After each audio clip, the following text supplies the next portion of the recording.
Hey everyone, welcome back. In today's video, I'll show you how to access a hotspot using a QR code on your Android device. It's a quick and easy way to share your internet connection without revealing your password.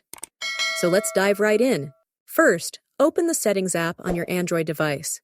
It's always a hassle when you need to read or share your password to let someone connect to your hotspot.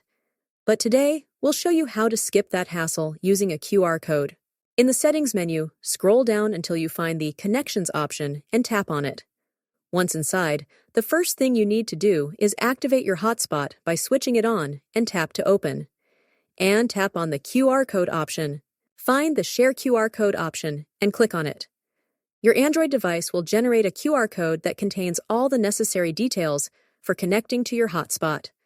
Now, all your friends need to do is scan the QR code from their device, and they'll be instantly connected to your internet.